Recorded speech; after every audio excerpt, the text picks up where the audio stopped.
Tara, samahan niyo ako. Panibagong araw naman. Panibagong pagsubok na. So ngayon, nandito kami ngayon sa Panggero para maligo kami ngayon. Tara, samahan niyo ako. Naipakita ko sa inyo kung gaano kaganda ang Panggero na paliguan dito. At ito naman si nanay at si tatay. Dito nga magbabayad at mura lang nga dito kasi nga 20 pesos lang nga yung entrance dito. At dito nga makikita nga nyo dito na mga kabatuan nga ang dinaraanan ko. Medyo malayo lang nga ito pero sulit naman nga kapag nakarating kayo dito sa Panggero. At nakita ko na marami talagang tao dito dahil kahit malayo sila at dumadayo pa rin sila kasi nga malinis nga dito ang tubig. At nakasalubong ko yung mga tropa ko, yung mga kababata ko. Nakita ko nga dito kasi naligo din sila at nag-fistbump nga kami. Ang mga iba kong tropa ay di nila kasama. Pakita nyo dito na may mga pagkain din kapag wala kayong dalang pagkain ay makakabili kayo. Dito matatanaw nyo na yung kulay blue yung tubig. Dito nga makikita nyo na marami talagang naliligo kasi sa titig pa lang na paliguan talagang napakaganda talaga at napakalinis din. Pinagbabawalan nga na tumapon dito ng basura sa ilog. Kaya nga napapanatili na malinis yung tubig dito sa Panggero.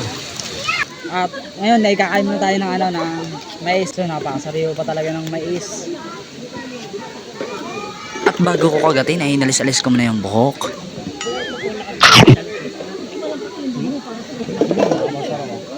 At nung kinagat ko na nga ay malambot lang nga. Sarap ng kagatin kasi nga malambot lang at hindi nga masakit sa bagang. Sulit talaga mga lods. Dito talaga malinaw yung tubig at saka malamig. Maganda dito maligo kasi maraming pumumunta na mga tao dito, mga dayuhan para na maligo dito. Iba't ibang lugar. Lagi ko na nakita sa social media ng mga laraw na ito na talagang quality talaga kapag maligo. Ngayon, ngayon kakain muna tayo ng mais.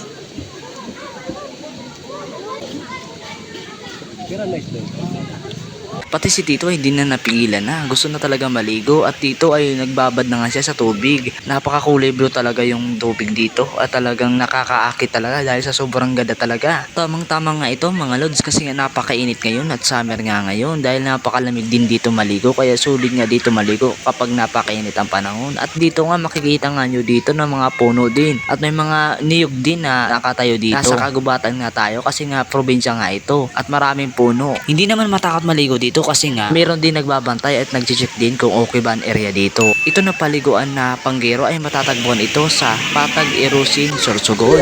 Kung gusto nyo maligo na kayo dito. So ngayon tapos na ako kumain ng mais. May natira pa ako. Ubos ka, sulog ka. Tara, ligo naman tayo. Okay yung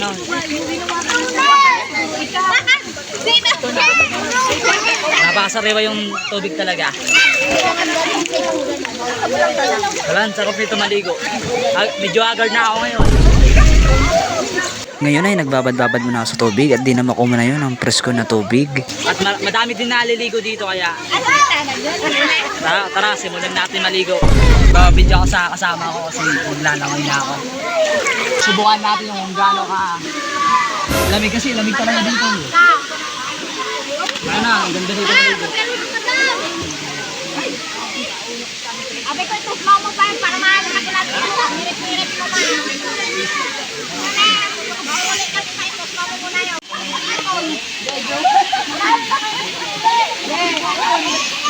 Baka masumunod mo. Nangarap kasi.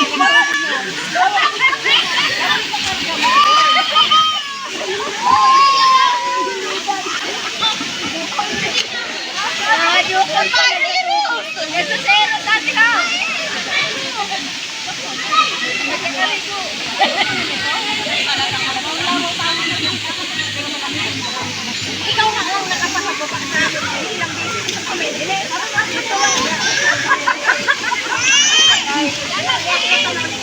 So nasubukan ko na lumangoy.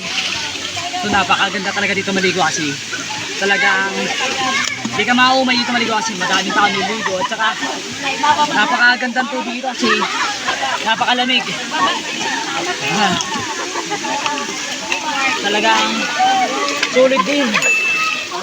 Kapag nakapunta ka dito talagang hindi ka talaga magsawa kasi napakaganda din ng mga maraming dumadayo dito iba't ibang lugar.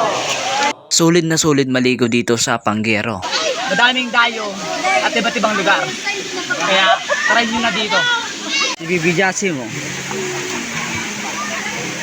Isang kilaw!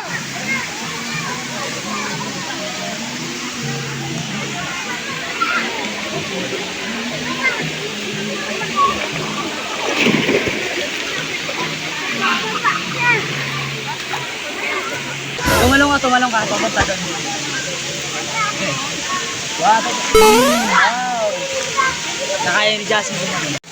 Talon. 1, 2, 3, go. Napaka tapang ng batang ito.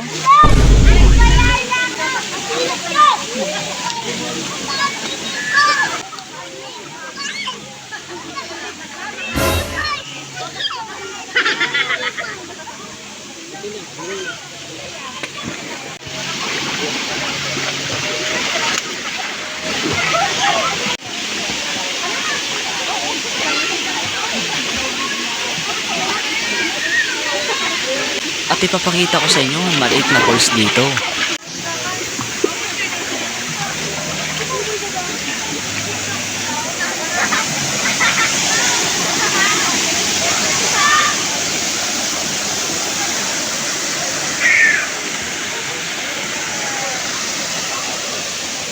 So ngayon, mag-uwi na kami.